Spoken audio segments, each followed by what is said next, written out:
Good afternoon, party people and trading folks, possibly in drawdowns, or hopefully not. It is, I think, Wednesday, March 5th, 2025. I have traded in the dog for, we did go to the hospital, but it wasn't, actually, it was for the wife, but as well as myself, had a bit of an accident. So, yeah, that was the explanation for, why no show for the last week, but it couldn't leave you folks in the dark now with everything that's going on, the trauma in the market. We'll look at today. We'll also look at a recap of the past week. I am okay. My foot is in a boot for the next couple of days and no baby yet, although we thought it was happening soon. So more to come on that. But if you get only, one or two updates a week, it will be okay, honestly, because I usually give 2 to 3 week out forecasts. So really, it's kind of okay with that. But anyways, yeah, I've felt better. Okay, so today, first of all, let me do the doc here. Interesting day, interesting week more so. I mean, really. But let me first share the doc here. Let me see if I remember how to do this. Boopity, boopity, boopity. All right, so yeah, today a big Europe and international markets, emerging markets day. China was up 5%. EM was up about 3%. It was because the dollar was getting absolutely pounded, absolutely getting slammed. We'll take a look at that chart as well as.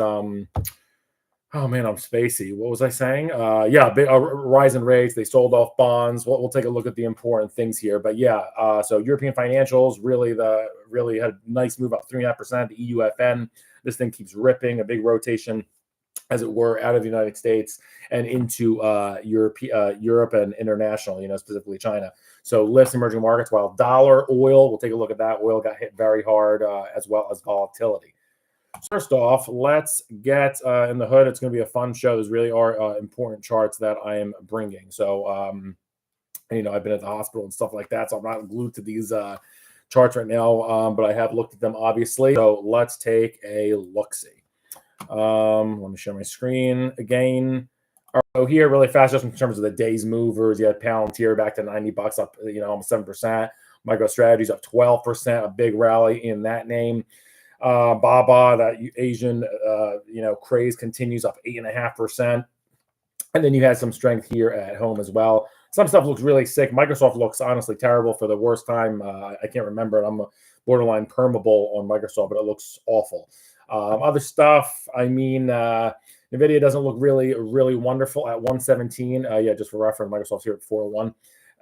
Had a nice day at 3%, but it's really been hammered. And we'll take a look at more charts. But first off, so we'll look at the intraday. We bottomed at 11:30 a.m. Pretty ugly at 573. When I zoom out, we'll look at what I expected for SPY. If you remember from my last video last week, I said I expected around 5,900 to hold, and after that, your next level is about 575 for the SPY. We got as low as 573 this morning at 11:30. Obviously, there's a lot of tariff news, a lot of uncertainty in the market. And the market hates uncertainty. It is its worst own enemy. So the bottom as well came at 11:30 at that 573 level. It was where we were as well yesterday at 10 a.m. So we bottomed at this pretty much the same level, very close to it. And then today we had a rally afterwards above view up. View up was 580 here, and we ended up closing at 583. So some nice strength going into the close. We'll look at really where the strength was specifically today. But let's zoom out here. The damage been done. It's been a nasty, 2.5 weeks or so for the market. We'll do this in obviously the lens of technical analysis. No narrative, nothing like that. Okay, so the all-time highs came on February 19th. I'll round for simplicity here at 613. You didn't really get a double, a bullish confirmation here. You didn't really even get above 70 in the RSI. Would have liked to see that for really marching bulls on parade. You didn't get that, so it tells me you're probably going to go wayward. This reminds me, in terms of its gravity, of a chart of super microcomputer from like last year when it peaked and you knew it wasn't going to last because the RSI wasn't even close to 70. You knew from false moves come quick, big moves. I think Brian Shannon said that.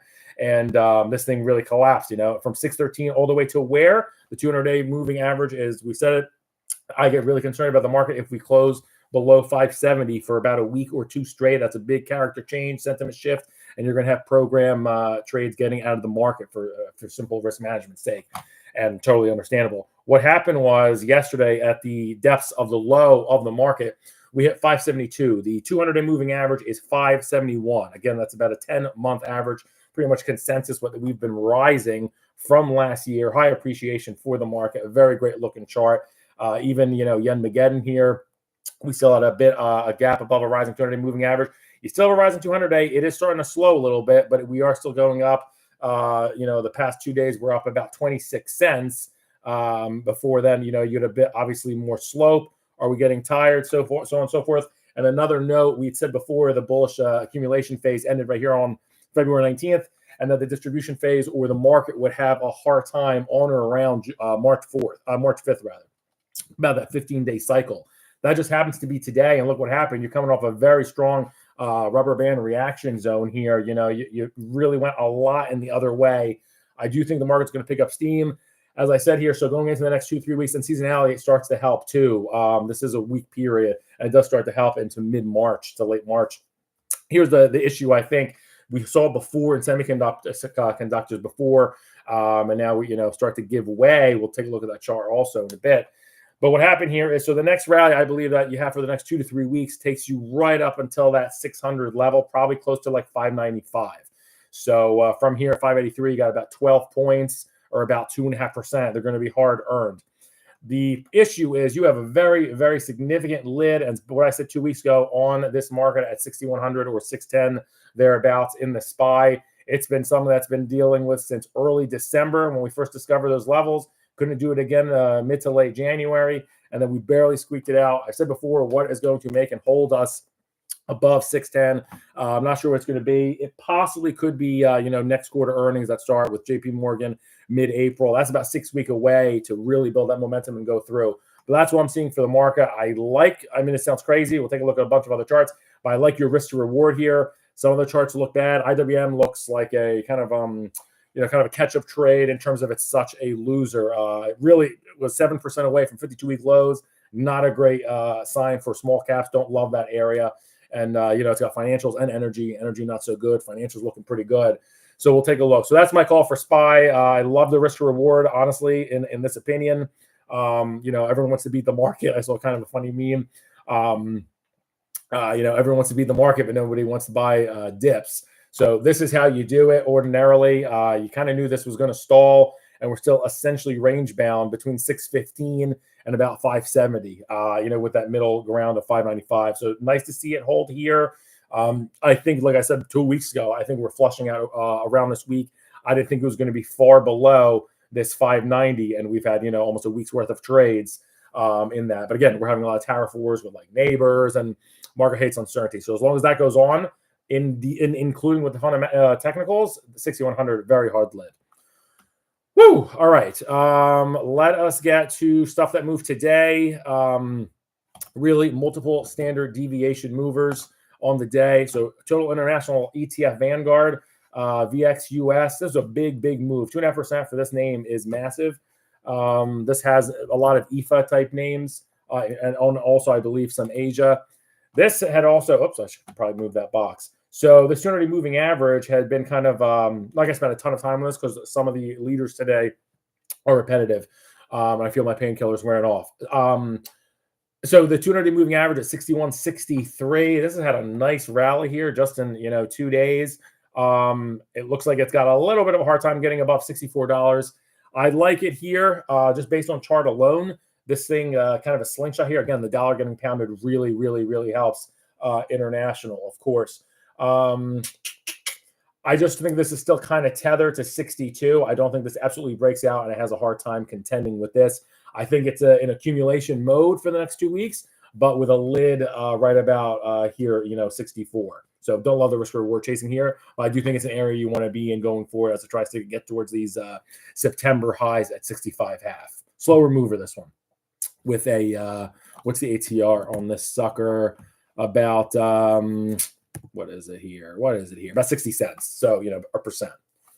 All right, next one, EUFN. A lot of folks have been talking about this. I know my boy JC Perez has really been pounding the table on European financials for quite a while. The big giveaway was Yen Mageddon because people said, let me get out of this thing that has not been reliable for quite a while. You're kind of taking a chance on it then, but this thing looks absolutely great.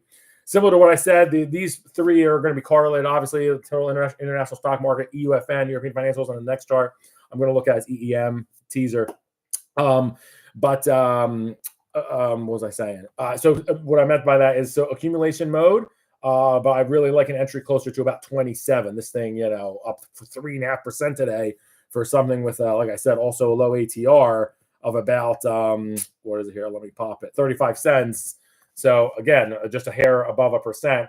New 52-week highs, looks absolutely great. Is this new all-time highs for this sucker? Yes, because it eked out these 2013 levels last month.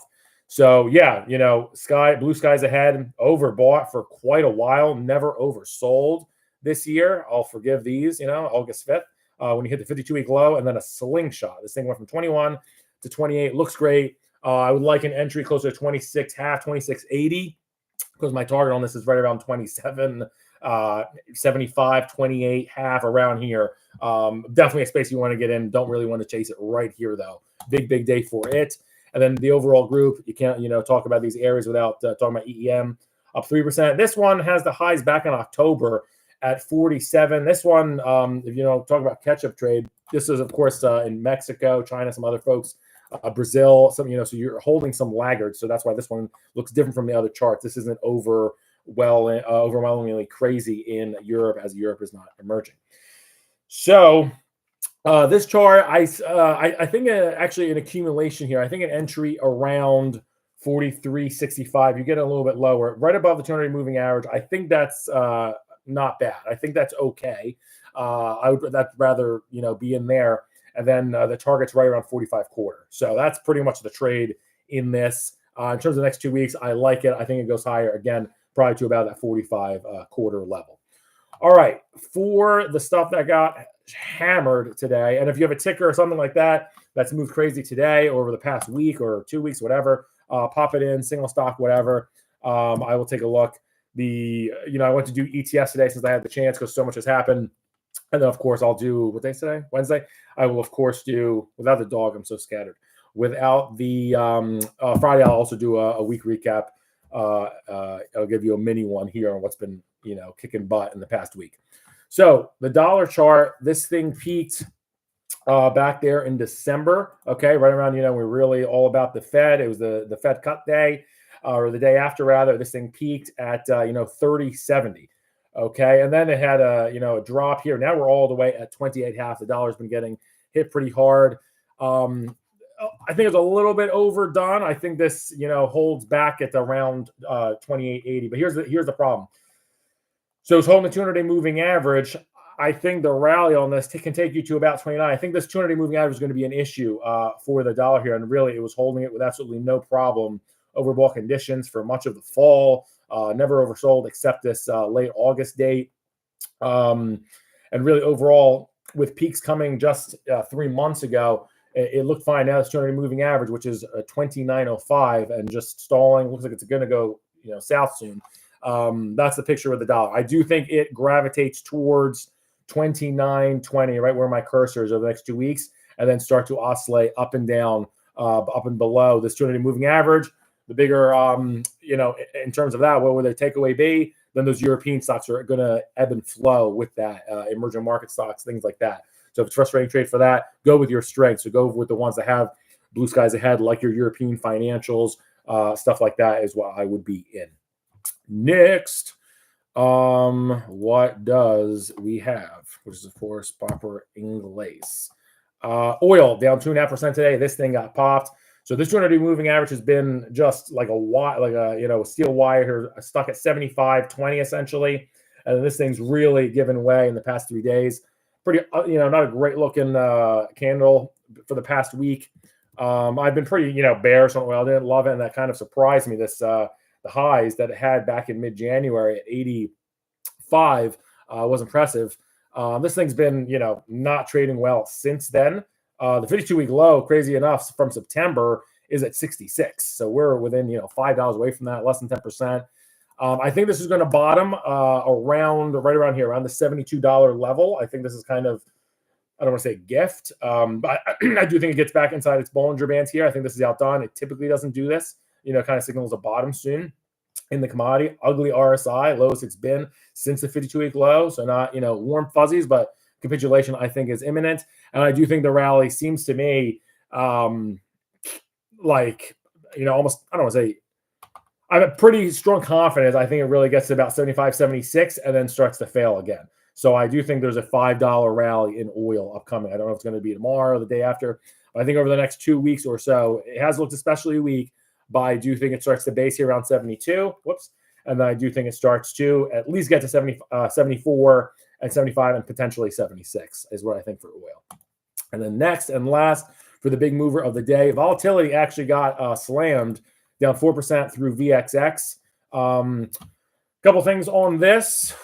Getting ready for the baby. And also just breathing on my own. So this has had a nice run, of course, here from 41 all the way. I said before this is going to go to 49.50. I wanted to see that pop. It actually got as high as 54 during peak fear yesterday. And here we're already at 48.80, let's say. The 200-day moving average is still going lower, although essentially sideways, but is going lower. And that's at 47.20. Yeah, I think obviously as I say, the market starts to bottom and start to accumulate, although it'll be essentially range bound, but at least, maybe 2% or 1.5% upside. That means VIX and volatility should start to distribute. And I think this is heading lower, even with everything that's going on. I think we kind of peaked on that fear. I also like to see the lower highs here. I like that the October fear peak was higher than the December, which was high, the Fed scare, and then which was higher than the March. So yeah, maybe we'll have like a regional bank crisis like a couple of years ago, and then boom, you get a crazy print to like a 60 or something like that. But I do like seeing that we get almost as if we're getting more desensitized to the news and it's more baked in and it's not as much. And obviously with everything in the presidency, it's still good. It's still good to see. I think I'm bearish on this for the next 2 to 3 weeks. I think this is headed to 45. And like I said, over that time span, and possibly as low as, and really if you get a good move and hold above 6,000 S&P, I think this heads towards 41. But I do think it heads towards 45 over the next 2 to 3 weeks is high confidence interval, in my opinion, in that. Okay, let us see now. Top 3 gainers of the past 5 days. There have been some strength here. There has been some upsides. People are still piling into natural gas. This sucker had a new 52-week high yesterday, all the way to $24. I'm glad when we talked about this in January, said nat gas can have a spot in your portfolio, especially once we establish targets, and you saw that rounded. Once the 200-day moving average starts to stop going down and go sideways and start to pick up, that is massive. There's a lot baked into that because you're not making a rash decision. That is really a sentiment change. And it really happened here. And of course, try to combine it with something else in the technicals, whether it be a 3-month or a 6-month breakout, overbought conditions for the first time in months. And then that would be your entry, potentially in a high volatile asset like this. Of course, you're going to have big give back. But if you got in this at $19, you're where those technicals I'm talking about just happened, you're sitting pretty here. And again, 200-day moving averages, you report back at 16. This thing, again, like I said, hit 24, up 2% today. Now what if you're not in it? Kind of similar to what I said with the European stuff. I think this is an accumulation mode for the next 2 weeks. Of course, blue skies ahead, 52-week high and such territory. But my target is right around 23 or so. So I don't like chasing it here, but I do think it has higher movement over the next 2 weeks. But we're not chasing it here. No repeating charts, but I will just put it up because it is the second biggest gainer of the week. It is volatility and all the fear. Just gave you my forecast for that. Again, so nat gas is up 11.5% in the past 5 days, or an average of, a little bit more than 2% a day.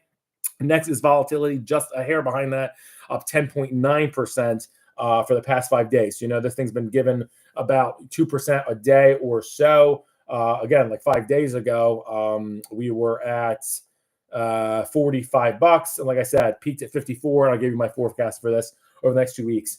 It's lower, I believe. And again, this doesn't have a lot of time spent in terms of consecutive sessions above the 200-day moving average before it starts to give way. And big candles like this have proven to be kind of a tell. So lower close, sliding down 200-day moving average. I think it's starting to give way and go lower.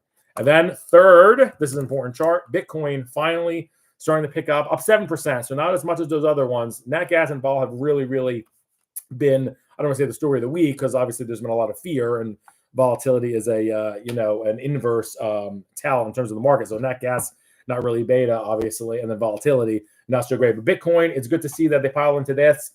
Bitcoin, IBIT specifically peaked at about $62 the day before the Fed cut. And then, it's been range bound, essentially holding 51. And then woof, gave up that serve all the way to 46 last week and now up to 51. Now what? I've been, not right on the call. I said this was getting ready to go, 2-3 weeks ago, and it still has not. It's had a bunch of failures. I'm still bullish Bitcoin. This is a great looking chart, rising 200-day, nothing wrong with it.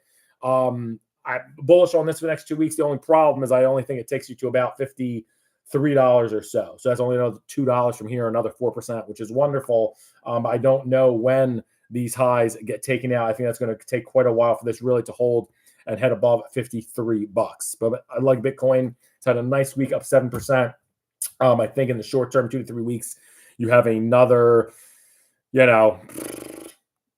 another 7, maybe another 4%. So not massive, and that could be it for that, move off of those February 28th lows. All right. Where was I? So those are the gainers of the week, past 5 days. Nat gas, vol, IBIT. Congrats if you're along those. Let's talk about the losers, and they're kind of all around the board, and then we'll wrap up. I think my son is also going to barge in here soon and probably want to say some nonsense. So ARKG got hammered this week, down 6.5% is ARKG. Haven't loved this chart. Had again, we want to see this hold for about a month above the 280 moving average. It started Jan 21st. It did it for about 6 weeks, and then just February 25th, this thing has failed. I don't know what's going on.